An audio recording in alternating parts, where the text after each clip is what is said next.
Dari ruang redaksi pemberitaan seputar Parepare, Jalan Panorama nomor 3, inilah liputan seputar Parepare.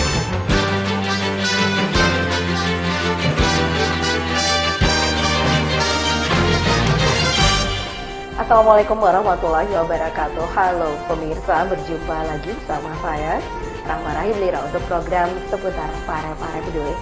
Nah, di program hari ini kami telah menyediakan berbagai berita di seputar kota Parepare dan kita ikuti berita selengkapnya.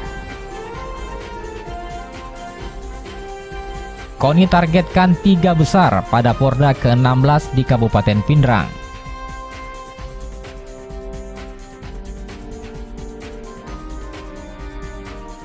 Serpihan yang diduga milik pesawat Air Asia QZ 8501 ditemukan warga.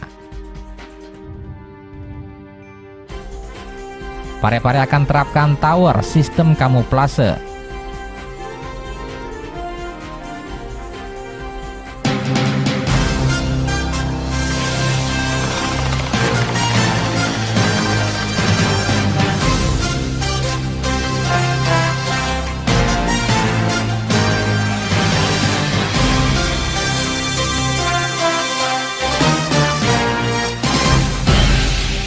Baik pemirsa, berita kami awali dengan Komite Olahraga Nasional atau KONI Kota Parepare akan menargetkan masuk dalam 3 besar pada Pekan Olahraga Daerah atau Porda yang ke-16 di tahun 2018 mendatang di Kabupaten Pindrang. Nah, Waman Farid menegaskan hal ini seusai dilantik menjadi Ketua KONI yang baru pada Kamis 5 Februari 2015 lalu. Komite Olahraga Nasional atau KONI Kota Parepare akan menargetkan masuk dalam 3 besar pada Pekan Olahraga atau Porda ke-16 pada 2018 mendatang di Kabupaten Pindrang. Hal ini ditegaskan Ketua KONI Parepare Parman Farid usai dilantik menjadi Ketua KONI Kota Parepare di Barugai, Rumah Jabatan Wali Kota, Kamis 5 Februari lalu.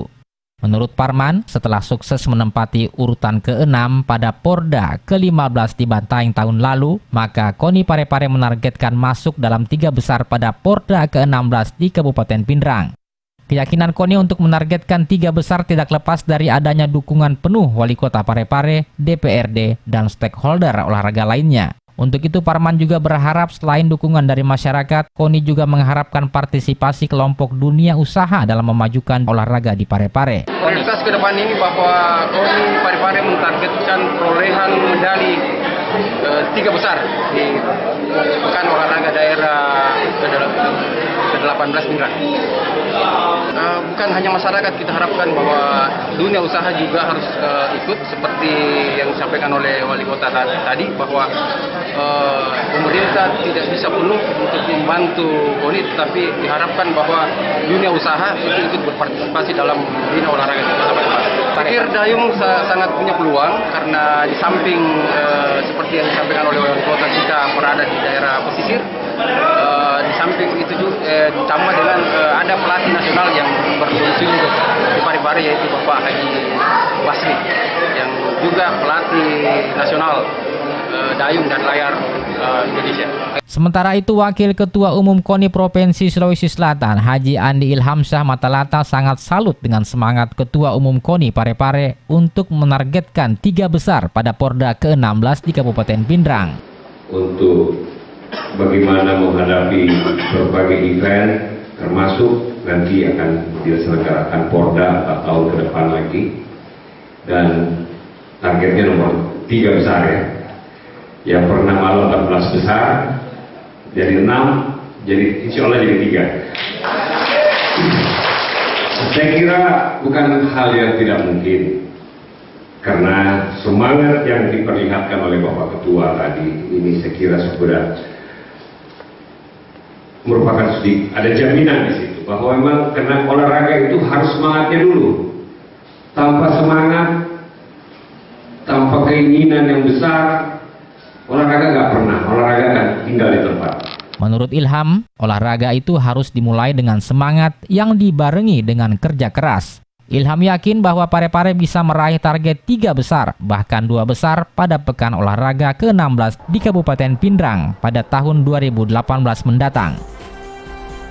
Baik pemirsa, untuk berita selanjutnya ini terkait dengan kecelakaan pesawat AirAsia KZ8501. Nah, warga kembali menemukan serpihan pesawat yang diduga bagian dari pesawat AirAsia 8501. Dan saat ini benda tersebut sudah diamankan oleh pihak Badan Penanggulangan Bencana Daerah Kota Parepare. Serpihan benda mirip bagian pesawat diduga bagian dari pesawat AirAsia KZ8501 kembali ditemukan di Kelurahan Capagalung, Kecamatan Baju Kiki Barat, Kota Parepare pada hari Kamis lalu. Benda tersebut ditemukan warga setempat yang bernama Hamra sekitar pukul 5.30 pagi usai melaksanakan sholat subuh di Masjid Nurul Yasin. Hamra yang sedang berjalan di pinggir pantai melihat bantalan menyerupai kursi yang terdampar di pinggir laut. Hamra menduga bantalan yang menyerupai kursi pesawat tersebut merupakan milik pesawat AirAsia yang jatuh di perairan Bangka Belitung pada 28 Desember tahun 2014 lalu. Penemuan bantalan mirip kursi pesawat ini persis dengan yang ditemukan di Kabupaten Pindrang. Hamra kemudian melaporkan hasil temuannya. Pihak Badan Penanggulangan Bencana Daerah bersama tim SAR Kota Parepare langsung menuju lokasi temuan untuk mengamankan benda tersebut. Selanjutnya barang yang diduga bagian dari pesawat AirAsia KZ8501 dibawa ke posko untuk diteliti lebih lanjut. Ya, dasar. Saya selalu rutin setiap pagi. Iya, akhirnya dapat, Pak. Iya, ya. Tapi hanya joknya saja, Pak.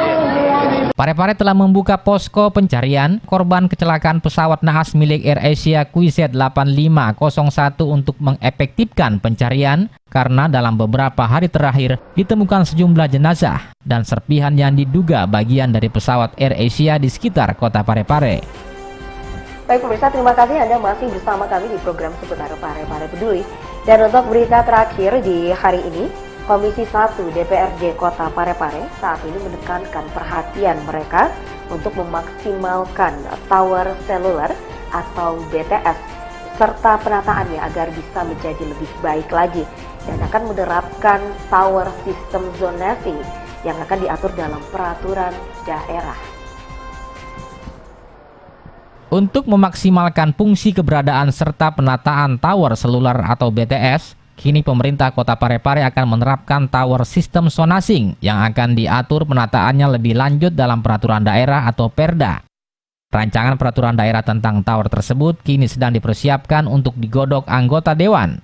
Anggota DPRD Parepare S. Parman Agus Mante setelah melaksanakan kunjungan kerja ke Surabaya beberapa hari lalu terkait tower mengatakan Perda tersebut nantinya akan mengadopsi sistem pengaturan keberadaan tower yang diterapkan di Surabaya, khususnya dalam pemanfaatan menara dan sistem kamuflase.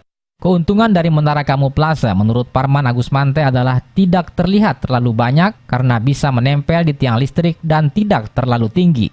Lebih lanjut, anggota Komisi 1 ini menjelaskan jika sistem ini diterapkan di Parepare akan mengefisienkan penggunaan anggaran karena biaya listrik untuk penerangan jalan ditanggung oleh provider. Selain itu, Parman juga menjelaskan pemanfaatan tower ini juga bisa digunakan untuk memasang kamera CCTV yang berguna mengontrol aktivitas kota. Sudah rapat finalisasi terkait dengan penataan pengelolaan menara telekomunikasi. Jadi setelah ada rancangan Perda dan 2 kali kita konsultasikan di Perhubungan dan Kominfo Provinsi dan di Kota Surabaya yang dalam hal ini kita anggap baik dalam pengelolaannya. Jadi kita patut mencontoh terutama cara-cara pendapatan BLT. Jadi di sana itu ada semacam pengaturan menara zoning atau menara kamuflase itu didesain dalam bentuk pendek menyerupai lampu jalan. Jadi di situ keuntungannya bahwa selain provider memberi signal ke ini, dia menggratiskan wifi, menggratiskan CCTV yang kita bisa akses langsung oleh pemerintah daerah untuk keamanan, dan paling yang terpenting dia bisa membayarkan menutupi listrik yang sebagai penerangan jalan. Jadi bisa beban pemerintah terhadap lampu jalan itu dialihkan ke provider. Terkait masa pemberlakuan sistem ini, Parman mengatakan DPRD akan segera membahas perda ini di tingkat komisi.